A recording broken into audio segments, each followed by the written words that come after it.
My father is a dick. When he got my mother pregnant, he wanted her to quit her job and just stay home to be a good little wife and mother. He is very well off due to a trust fund and he doesn't really need to work. My mother refused and divorced him. Because of a prenup she got very little and he moved back to Europe. His parents never knew about me and my mother had a good profession and I never really wanted for anything. My grandmother and grandfather, her mom and dad were awesome. And I got to spend my summers exploring the wilds of Western Canada with them. My father never paid the child support he should have. Like I said, it did really matter. My mom makes good money and she gave me a great life as a child. I'm getting married. I met the love of my life at university and we have been together for 8 years. He is a wonderful person and he really is my lobster. His family is from the same city as my father and they are a huge rambunctious bunch. Because of a lot of intermingled business and personal relationships, my parental grandparents found out about my impending wedding, and me, I suppose. They have been in contact and want to come to Canada to meet me and my fiancé, who I guess is a grandson of an acquaintance of theirs. Small world.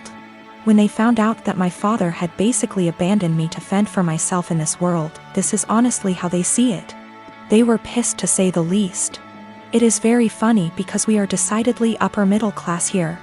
So long story short, they had their lawyer calculate the amount of child support my father should have paid with interest, and the cost of my post-secondary education. They then gave my this as a gift. What I didn't know was that it came out of my father's yearly draw on his trust fund. He is furious because it is obviously a sizable amount and it will very much affect his finances for at least the next 2 years. He may need to, get a job. He has been contacting me and telling me that his current wife and children will be negatively affected if I don't give him back this money. I don't really need it. And I guess I am entitled to it, and I am getting a trust fund now as well. But I really want to pay off any debt my mother may have and make sure that when she retires she can do whatever suits her fancy. I'm not giving it back. My half-siblings will not really be affected. They have trust funds set up already and their tuitions and fees and stuff are covered. My grandparents' family sets these up when a kid is born. One of the reasons my father is upset is because since he didn't bother to tell his parents about me, they did not set this up. They have since taken a good chunk of his trust fund and used it to set mine up.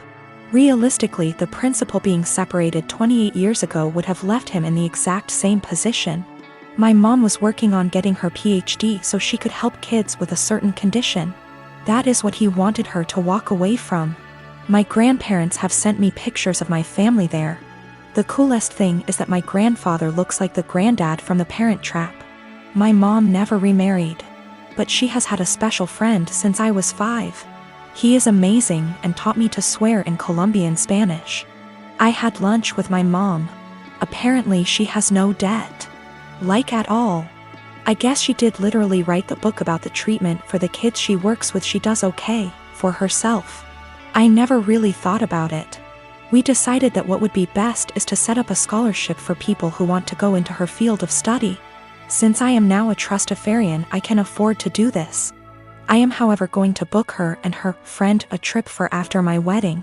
And I am going to go pay off my car. My half-brother has posted about this. He has a slightly different viewpoint than myself. He is not in any way coming after myself or my mother. He is a young man who is disillusioned with his father. I dated my ex-boyfriend for a few years and we broke it off a few months before COVID. We were both madly in love and I'm still not over him. My best friend knows this. A few months ago, she started getting distant from me, and it's super unusual for me because she needs me for everything. Like just a few things that I helped her do: find colleges, apply to colleges, help donate money for her college fund, help her build her resume, find her therapy, find her a job, and countless other things. I even paid for a lot of stuff for her, like going on trips and such. She didn't really do much for me and was somewhat of an emotional support because we'd always talk about her. But then I really didn't mind and didn't care what I did for her. She was my BFF and you are best friends. They're sisters. Last month, she broke and told me that the reason that she's so distant is because she's quarantining with my ex and they're a thing. Whatever hopes I had of getting back to my ex are squashed because I don't think I can get over him hooking up with my best friend. I'm super heartbroken, and I know that you don't own people, but that doesn't mean that you can't be upset about their betrayal.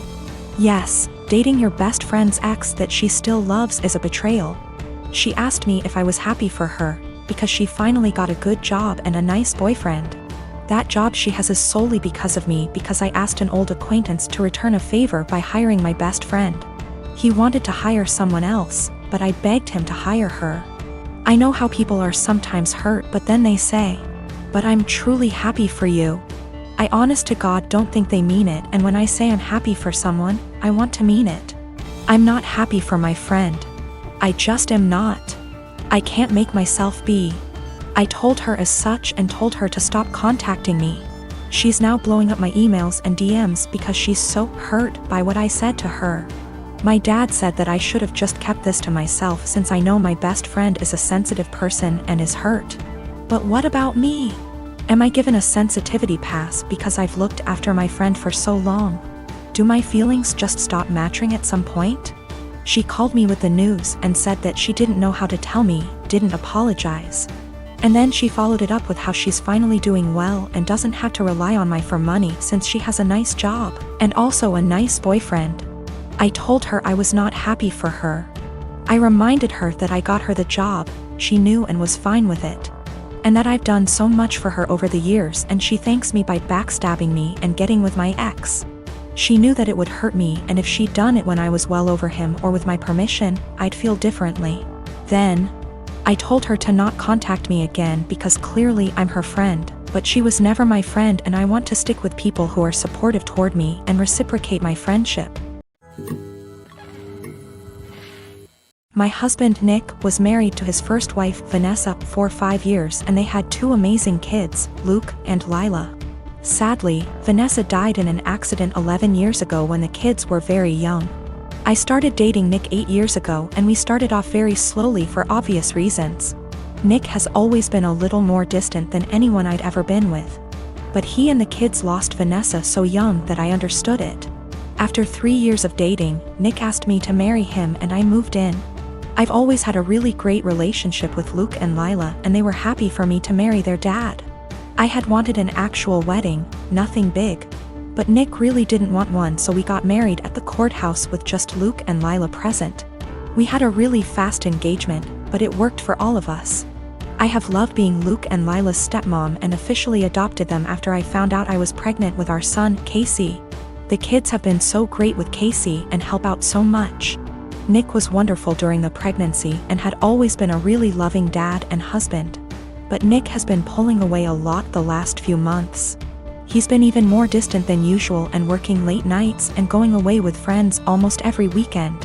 I've tried talking to him, but he's been impatient with both me and the kids. I found out I was pregnant in June and am now 21 weeks pregnant with a girl. The kids are excited to have a little sister, but Nick just seems so indifferent to everything and everyone. He's been missing soccer games, Lila's birthday, doctor's appointments, etc. Casey is too young to notice, but Luke and Lila are so hurt by their dad's absence. These kids are so good and they lost their mom so young, and I'm infuriated that Nick is ignoring the kids like this. Last week, I finally sat Nick down and told him that he needs to stop disappearing and be more present in our lives. We're going to have another child soon, and before we know it Luke and Lila will be grown up and going to college. After an hour of arguing, he screamed at me that he wished Vanessa was still alive and that I had switched places with her and died instead. He also threw in some awful comments that I need to stop pretending I'm Luke and Lila's real mom and that I'm only half the mom Vanessa was. The final straw was him saying that he never even wanted any kids with me, but did it so I'd keep busy and leave him alone. I'm so beyond hurt right now. I know I'm just his second choice. But I've always tried to honor Vanessa and tell Luke and Lila how lucky they were to have her as their mom. I love all of our kids more than anything, and I'm just so heartbroken. Nick barely pays attention to Casey now and doesn't even acknowledge the pregnancy. He somewhat apologized this weekend and took all 3 kids to lunch, but he won't even look me in the eye. He seems like he wants to talk, but he doesn't say anything, and I'm too upset to even be near him. I'm not sure where to go from here. Honestly, I can't even be around Nick right now, and if there weren't any kids involved, I'd leave and never look back. I'm not sure if he's cheating or the thought of a 4th child is stressing him out. But I'm devastated and not sure how or why I should save this marriage, besides doing it for the kids. 2 years ago my house burnt to the ground after being struck by lightning. Thankfully it was during the day, so our 3 kids were at school and my husband and I were at work. We lost everything, but we were safe. It took almost 11 months for the insurance to pay out.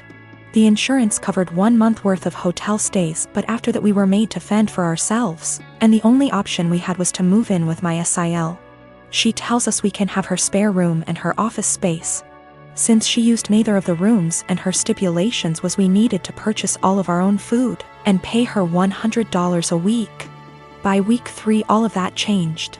She then decides we need to pay her $250 a week and we can only use 1 room.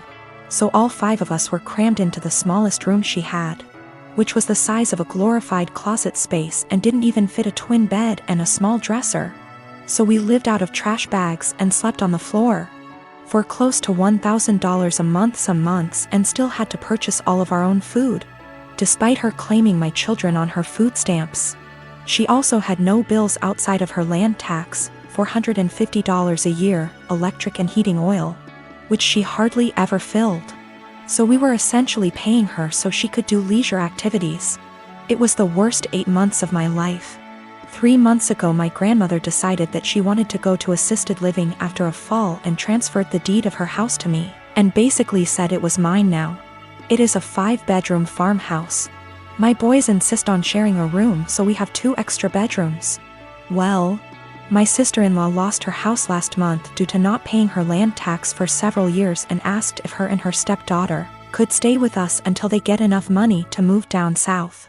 I said sure, 1 bedroom, $800 a month, and you have to buy and cook all your food separately because my daughter is vegan.